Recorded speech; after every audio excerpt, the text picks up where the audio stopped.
Nawalan ako ng kaibigan, tapos parang halos lahat nagalit kasi walang gusto ng kaibigan sa akin. Tapos kung ano-anong balita yung kumakalat. At ang parang rights ko, inilalabang ko.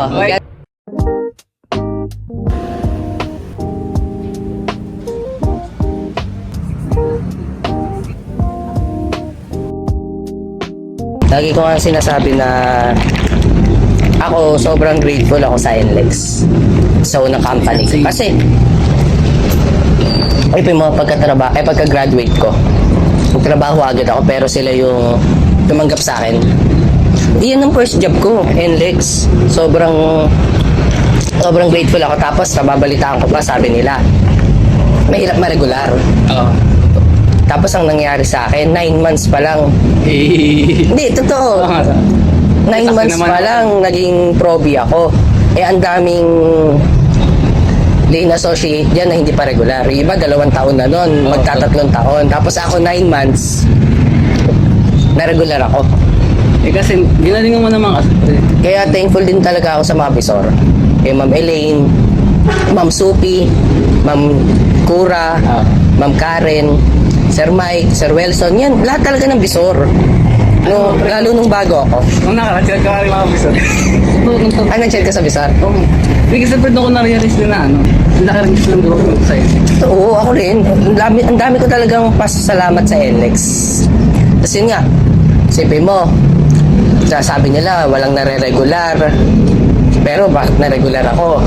Yun lang, sobrang grateful ako na nakitaan nila ako ng potential. Pero nung na-regular ako, dumating din talaga sa punto na parang wala akong kaibigan, di ba? Kasi syempre, yung iba nagalit sa akin. Parang, anong tawag ng corporate politics? Yung ba yung corporate politics? Nagkaroon ng corporate politics. Nawalan ako ng kaibigan, tapos parang halos lahat nagalit. Kasi nga, syempre, yung iba, kaibigan nila matagal na, pero hindi regular, gano'n. Pero may mga naging kaibigan pa rin talaga ako. Lalo yung mga kaplasa ko sa Santa Rita. Ma'am Fatima, sila Ma'am Cha, sila Leslie. Yun, sobrang grateful ako sa kanila kasi sila yung parang naging kakampi ko nung panahong walang gustong kumaibigan sa akin. Ganun. Tapos kung ano-anong balita yung kumakalat. Pero okay lang. Hindi ko naman inisip yun. Hindi ko naman minasama yun kasi normal naman kako yun na sabi nga ni Ma'am Kura nun eh, sa kanila Ma'am Jo. Ayun si Ma'am Jo, sobrang grateful pala ako kay Ma'am Jo. Yun, sobrang promise. Ayun ang mami ko talagang una. Yun nga, talagang sabi ko nga, hindi naman ako na-regular dahil sa kanila dun sa mga katrabaho kong naninira, gano'n. Na-regular naman ako dahil sa pagsisikap ko nun eh. Nakita naman namin, kumbaga talagang din nagkamalabasa kasi nga, siyempre tayo na talaga. Nung dumating nga ayun nun, di ba encoder na ako? Pero hindi ko pa alam na mariregular ako. Di ba lagi ko lang sinasabi, ang gusto ko, maging encoder din kayo. Gusto ko mapansin kayo ng bisor kasi kailangan lahat tayo pare-parehas. Yung tingin ng bisor ay maging maganda. Yun yung nasa isip ko na. Ayun nga, sobrang grateful ako. Kasi ang dami naman natulong talaga sa akin na NLEX.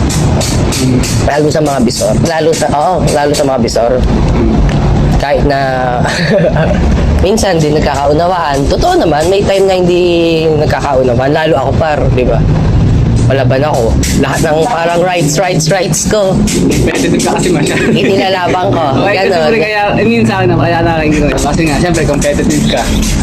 Pagka may kumakalaban sa'yo, gusto mo, ay paglaban ka talaga. Oo. Basta tama ako, lalaban ko. Alam ko kung kailan ako kailan ako magpapakumbaba at kailan ko ilalaban yung tama, yung ang sarili ko. Pero pag mali ako parang, humingi pasensya. Sa akin naman, marunong ako. Kasi, parang ginamit lang diba sa ni Lord si NLEX para sa di ba, takot ako sa tao. Talagang, introvert talaga ako diba dati. Talagang manyahin ako. Una akong job call center, parang sinutulan ng Lord, parang yung makipag-usap sa tao.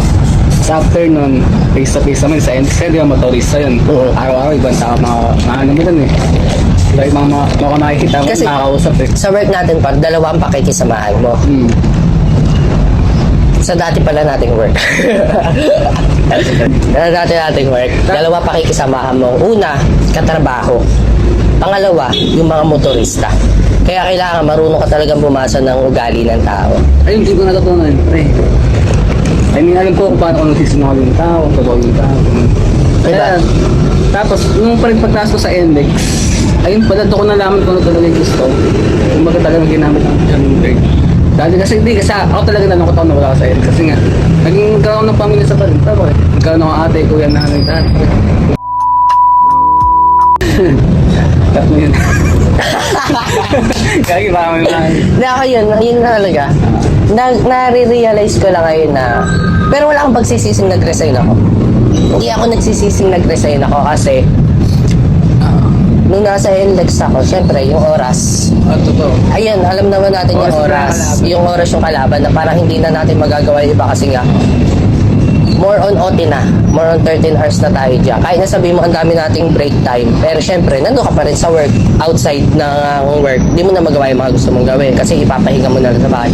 Pero yun, hindi nga ako nagsisising nag-resign ako. Kumbaga, wala naman talagang mali sa pagpili ng sarili. Kumbaga, naragarek ka lang din kasi. Gusto ko ng growth. Ayun, gusto ko talaga ng growth pa. Kasi alam ko may mas kaya pa akong gawin. Masaya ako. 4 months. Kasi October, November, December, January, February, in-encoder ako. Tapos yun, nung February, nag-hiring ng regular. Nag-hiring ng regular, nagpasa ako. Siyempre, yung record ko nung 4 months pa lang. March, April, May, June. June, ayun, pang 9 months ko, nagulat ako. Diba, regular na ako. Proby na pala ako. Sobrang thankful ako dyan kay LX. Alam, pre, nung dati, nung ano, ang bago kaya taba sa ano, yung inaya mo kumain sa ano. Sislingan. O, pre, alas, midship tayo, alas 12, alas 16 tayo. Naturan mo ako ng ano nun eh. Ano yung report? Yung mga notes, Di ako sanay nun, pre. pantos. Oo. Eh, sobrang gulo ng isip ko. Kaya gulat ako sa'yo, sabi ko, takas ka ako ng tao ko. Inatit pa ako, tama. Kasi nga pa, ang dami kong dapat ipagpasalamat. Sobra. Hindi ako nagsisising pumasok ako kay NLEX kasi ang dami kong natutunan. Sa halos 3 taon ko na yung pinakita sa akin ng NLEX na kaya ko pala to, kaya ko to, kaya ko to. Ang dami, sobrang dami. Tsaka hindi ka talaga parang hindi ka talaga pababayang bird mo. Ayos siya ng suta talaga ako sa'yo para sa mga No. Pero yun nga, yung time talaga na yung dumating din naman talaga sa puntong parang wala na, ayoko na pumasok. Kasi nga, parang wala akong kaibigan. Kasi parang lahat galit sa akin eh. Isang tarita ako nun, bababarod ako Bukawi, tapos mababalita ko may ganung sinasabi sa akin, ganyan. Pero hindi ko naman hindi ko ininday kasi normal naman ako. Ay ko, bago ko pasukin to, handa ako na ganun yung sasabihin nila. At meron. Tsaka di naman iwas sa mga company kahit saan naman sa company. Pero sabi ko nga pare, imbis na magalit sila, dahil ginawa nilang inspirasyon yun na, ay pwede pala. Saka ako pare, lahat naman eh. Gusto ko maging ganito ka. Gusto ko maging ganyan ka. Di ba kayo nun? Kaya nga tinuruan kita na tinuruan eh. Di ba unang taon, hirap na ako. Kung di mo ako tinuruan, takinuwanan ko sa'yo na. Kasi nga pre, ang hirap talaga. Kasi nga, siyempre, wala ako sa isang trabaho talaga. PDA pa kayo nun eh. PDA pa ako nun. Yun yung inaano ko nun. Gusto kong matuto lahat. Kung ano yung naranasan ko sa NLEX, gusto kong maranasan din. Yung maganda yung achievements. Isipin mo, nagpipicture ako ng Olympics, ng NLEX. Oo, talagang trinabaho ko yun para maregular ako pa. Sabi ko nga sa'yo, di ba, first day pa lang, pagka-deploy, may nakasama akong regular, may nakasama akong tipowa sa lane. Binento ko agad yung buhay ko. Photographer ako dati, engineer ako, graduate ako ng engineering, gano'n. Parang show off ko yung kaya kong gawin. Hanggang sa dumating na kailangan nila yung gano'n, kailangan nila na nag-e-edit ng kanta, kailangan nilang, nagre-remix ng kanta, kailangan nila ng photographer sa event.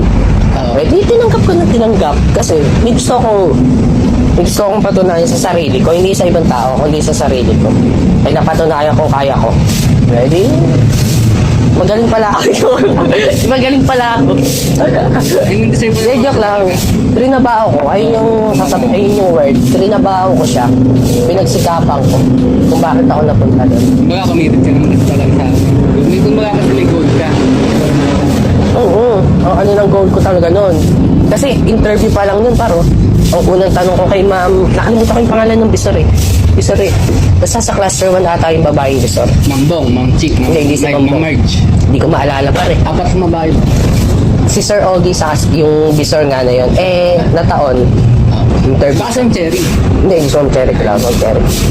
Yun nga, ang interview niya, ang open ko sa kanya, ma'am, nagre-regular po ba sa NLEX? Sabi niya, oo naman, pagka nakitaan ka ng potential, doon, nung interview pa lang, kita mo, parang gusto ko agad ma-regular. Kasi ang sabi nga nila, mahirap ma-regular. Kaya yun yung pinaghandaan ko talaga. Kung paano ako mapapansin, yung galing ko. Kasi ang daming tailor na yan, para saan tama ikit kayo doon. Kaya apat na cluster. Di ba? Galaban na. Kung ano yun, mag-aantay ka pa kung may magre-resign kasi nga puno yung sa atin, di ba? Yung Puno slot. apartment natin. Ayun lang yung na-realize ko. Talagang train na pa ako. Hindi yan sinerte. Hindi ako naniniwala sa sinerte ako. Trinabaho ko yun. Kasi pangit yung term na sinerte pa. Hindi kasi pre, karamihan kasi, I mean hindi naman sa ano, kasi nga, di ba, matagal tayo kumaregular. 2 years, 3 years, hindi na meron doon. Ang mali kasi ganito kasi nakita ko na yun, napapansin ko na di ba may opening. Tapos sasabihin nila, hindi, may mga naka-line up na yan, ganyan.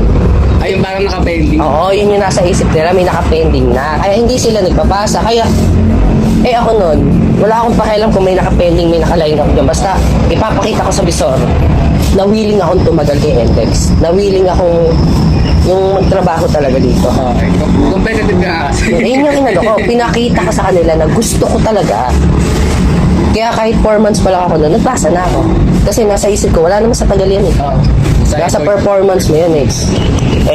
Maganda naman. Saka ito pa, hintay mo pa bang umabot ka ng 1 taon, 2 taon na pwede ka magkaroon ng record bago ka magpasa? Di hanggat maaga, Napatunayan mo yung sarili mo. magpasa ka na hanggat wala ka pang bad record. Di ba, ang linis ang record ko nung una. Ito na lang naman ako nagkaroon ng COC. Ano? COC. Kasi nga, babaliw ka na rin eh. Siyempre, hindi mo talaga maiwasan sa trabaho. Oo. Lagi tayong OT. Lang, basta ako sobrang grateful ako kay NLEX.